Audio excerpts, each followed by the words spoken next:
Welcome to the Digital Office at Home podcast. Join us as we explore the world of remote work, digital entrepreneurship, and the tips, tools, and strategies to help you create a thriving business online. Subscribe on YouTube and all the popular podcast apps for your weekly dose of digital inspiration and guidance. Follow us on Facebook, Medium, and connect with us on the website digitalofficeathome.com. .com. I love that. Yeah, me too. Me too. Do what you love. And that's exactly what we're talking about today. I saw the little sign that was going back and forth. Do what you love. Do what you love.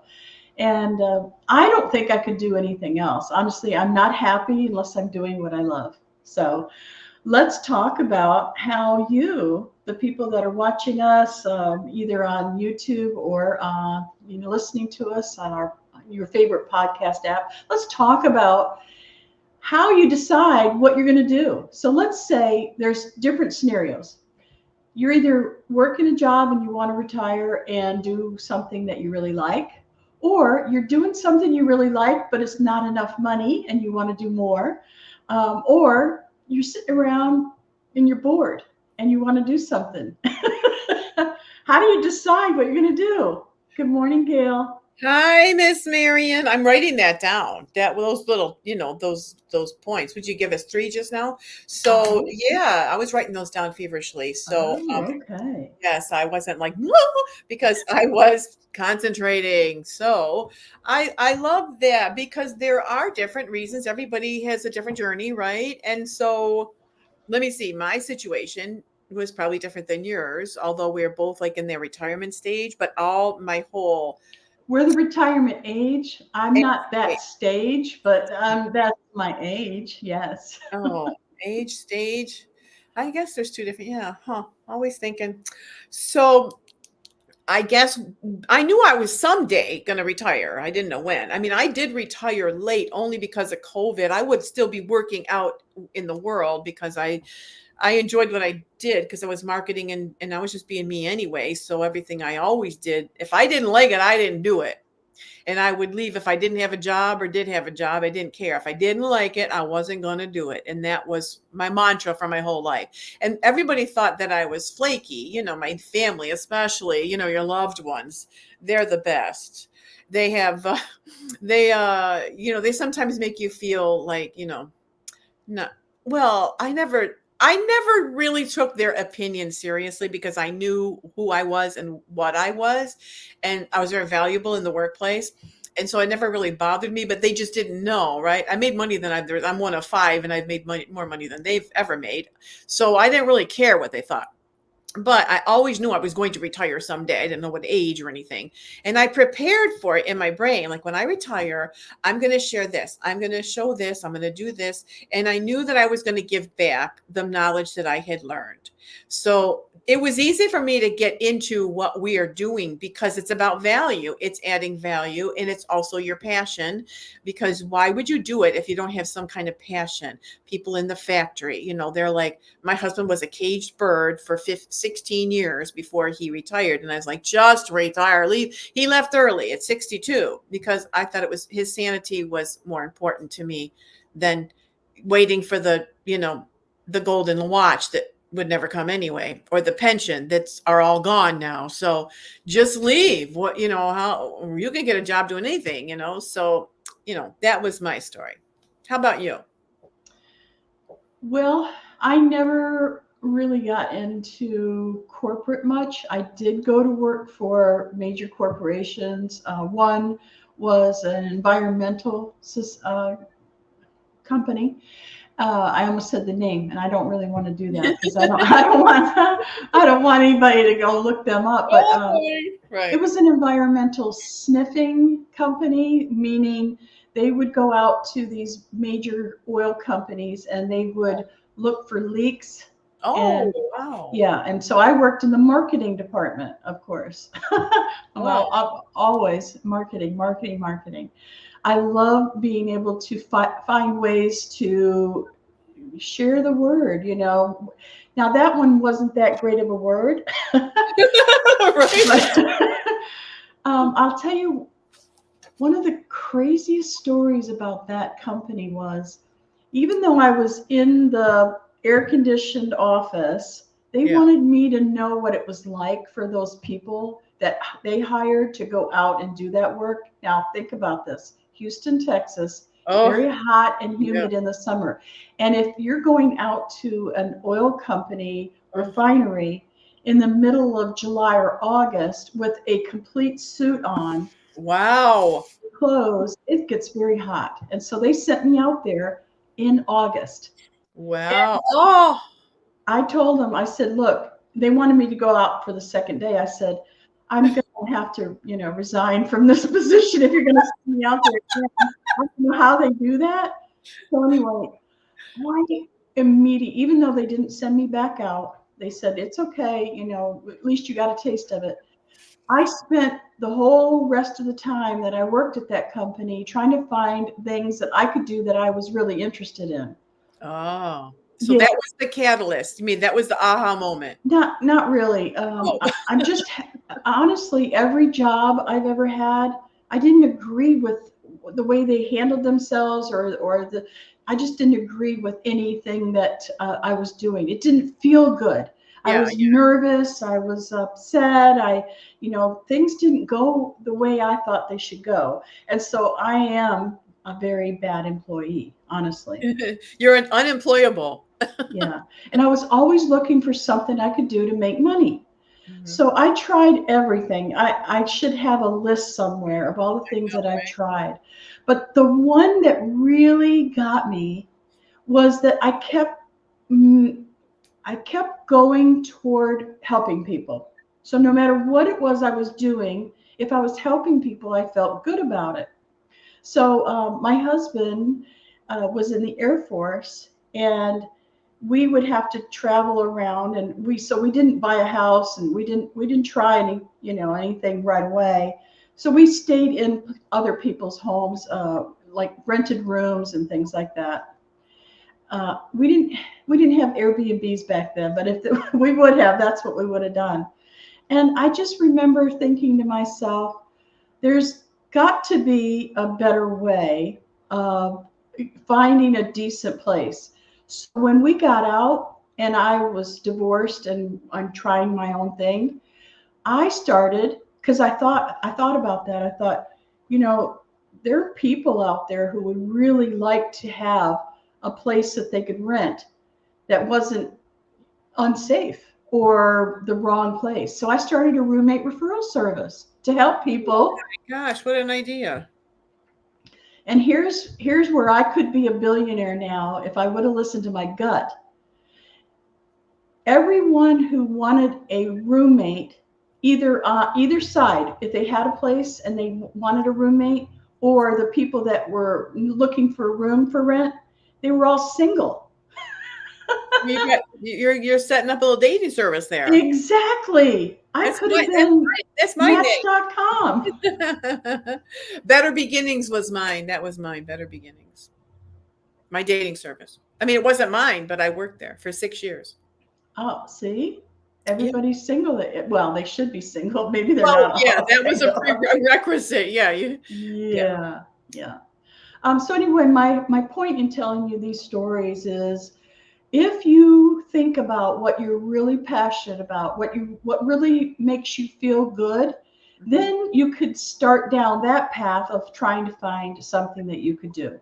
Yeah, yeah. That's a good point because people, from my experience, they really don't know what they don't know, and they just say, "I don't know even know what am I good at." So sometimes you have to go to other people, your family members, your friends, and say, "When you think of me, what do you think? What do you, how do you describe me, or how do you think about me?" And they'll say, "Well, you're so nice, you're so kind, you're so giving, you're so." They'll do all those nice things, but they'll say, "You'd be really good at something, something," like, or you really love this. It's like, oh yeah, I really do like that. They just somehow know you sometimes better than you know yourself.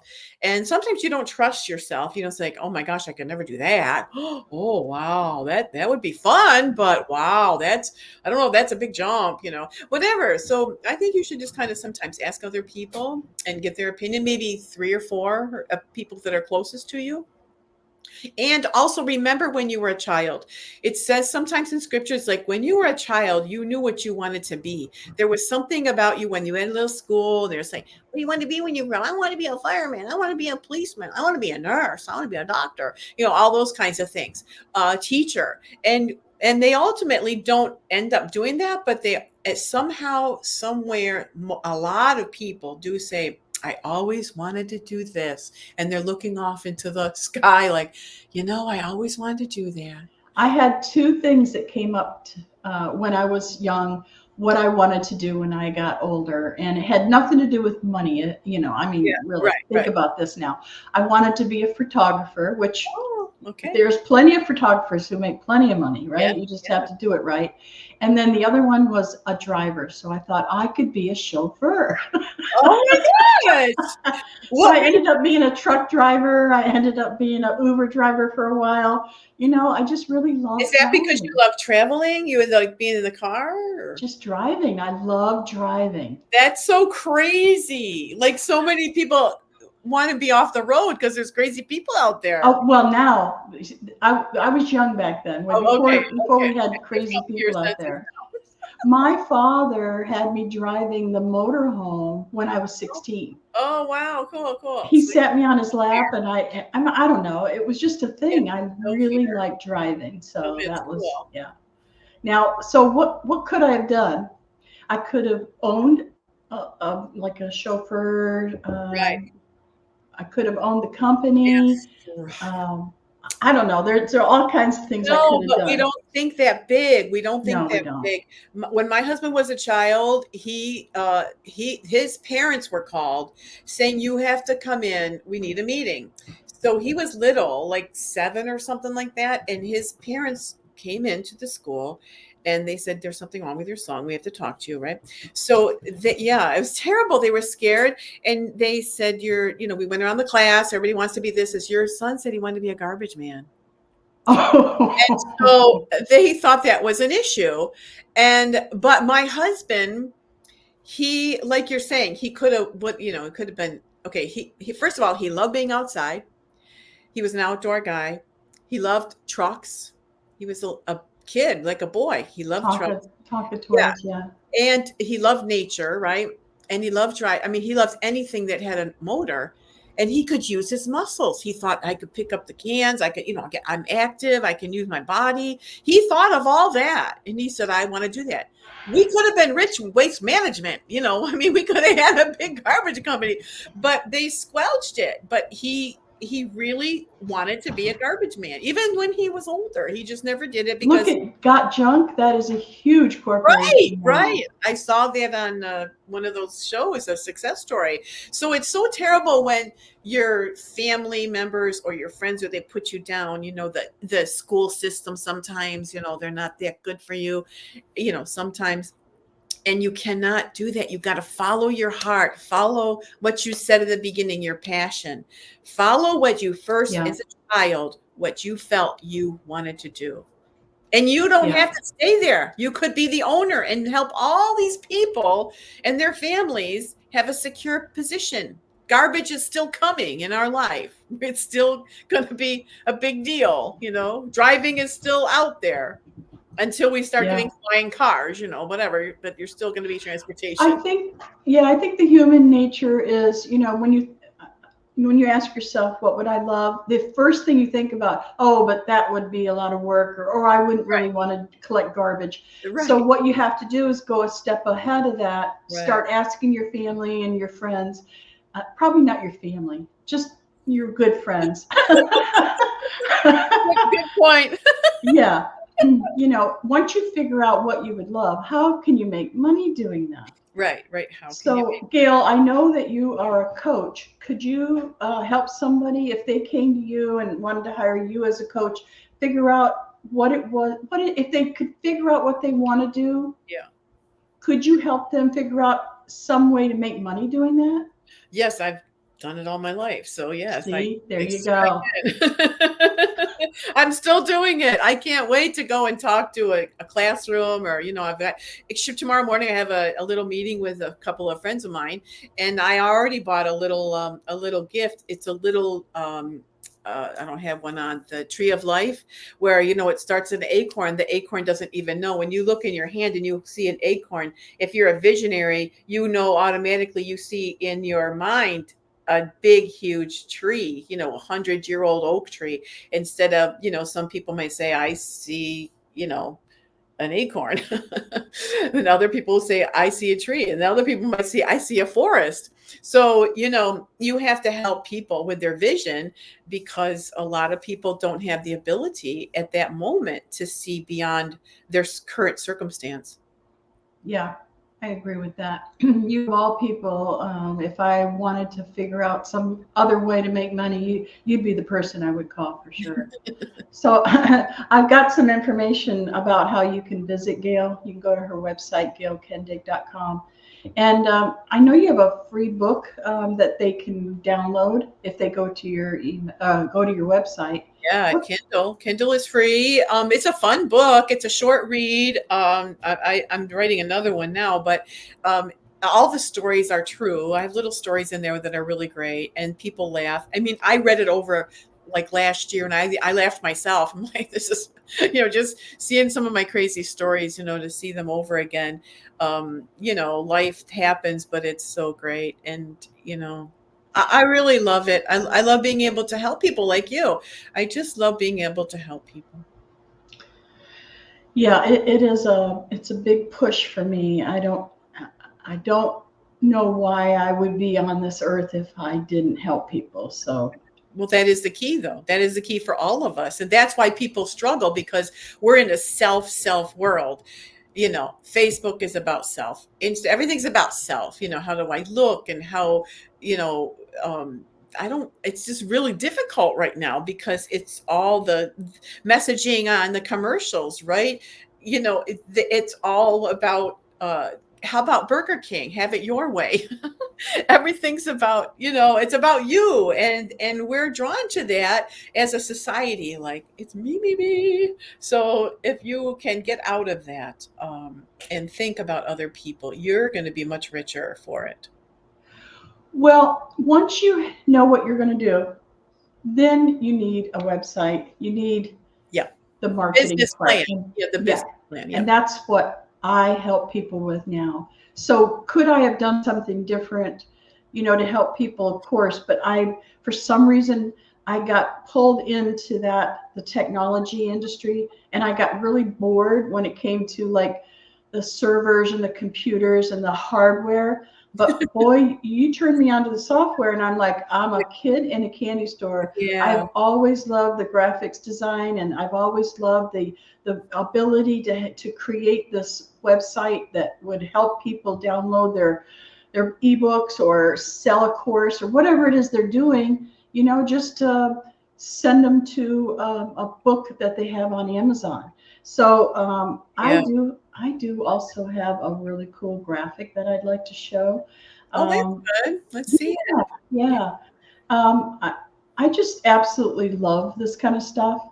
So I want to help people with website or funnel design.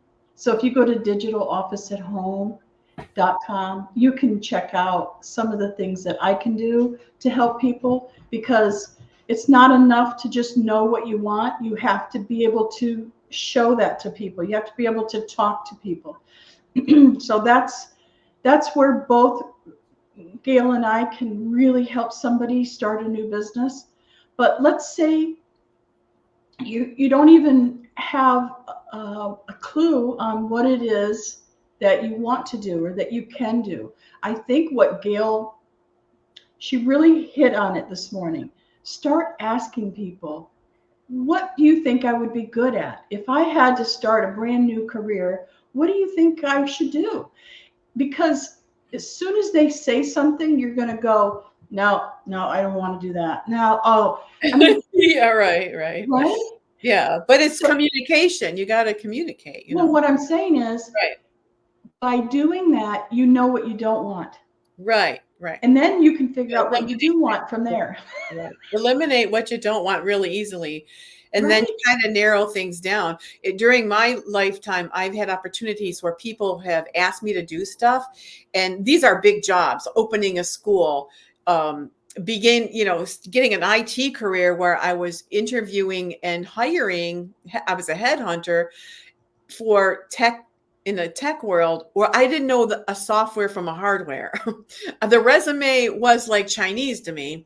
And then I knew what it meant by different languages, right? Like, you've got the different languages, softwares. And I think, no wonder they call it different languages, because this is like Chinese to me. I would go into my boss. But anyway, I mean, really, it's like, I got out of my comfort zone many times because people believed in me. And I mean, I was a director of things. And I was like, what? I would ask my friends, do you think I could do this? Like, are you kidding me? They're paying you this much money. Figure it out. I'm like, okay. So, and it really was about attitude. If you have a good attitude and you know that you can learn anything, don't just grab onto it and don't go in, just in the deep end. That's a good idea. That's a very good idea. So thank you for hanging out with us today. We hope that we have given you some idea of how you can get what you want from this life. Yeah. And I know it's expensive out there, so I know it takes money. There's one last story that I'll tell you about that I think about all the time. When I was first coming online, a friend of mine and I we had a friend who was an IT guy, and he was helping us both with our computers. Back then, for some reason, computers broke down all the time. We got viruses and everything. That doesn't happen anymore, thank goodness. But back then, we really needed this guy. And he told us about a friend of his who built a website. It was a one-page website that was all about lobster. So it was called Lobster Help. And literally all down both sides was all these different places that they could go and get recipes for lobster. They could have lobster, ordered and delivered. Oh, I love it. It was really cool. And he was making $500 a month on this one website. And I thought, it kind of reminds me of Kentucky Fried Chicken. How could you just have one source recipe of food? Right. And people would, it's a international chain, right? And they only serve one thing. What about Cane's? Chicken fingers, not even the whole chicken, just a chicken finger. So yes, you can do it. Whatever it is that you want to do, you can do it. And we're here to help come up with ideas too. I mean, we love talking to people. Right. So, reach out to either one of us, and, we're just excited. Right. We're excited to be here. Yes, we are. Well, thank you again, Gail. I always love hanging out with you. You're the most fun I've ever had with just somebody that you can talk about anything. I know, right? It is so true. We just love life. I think we love people. We love life. And I know it sounds simple, but, there's a lot of, very unhappy, anxious. Anxiety is like the big word today. Everybody's got anxiety, everybody's stressed. And we try to make life a little bit easier for everybody. There you go. That sounds good to me. All right. Well, we'll be back again next week. And we have a really nice person that we're going to be bringing on, a nice guest. It's a friend of Gail's, and she sounds very interesting. I've been looking at her stuff. So be sure and come back. Okay. Yeah. Thank you. Bye for now. Thank you for joining us on the Digital Office at Home podcast. We enjoyed this. I hope you did too. Please connect with us. There is a comment box down below. Whether you're listening to this on the audio apps or you're here on YouTube, feel free to comment, ask us a question. Just connect with us. We want to hear from you. All right. Until next time.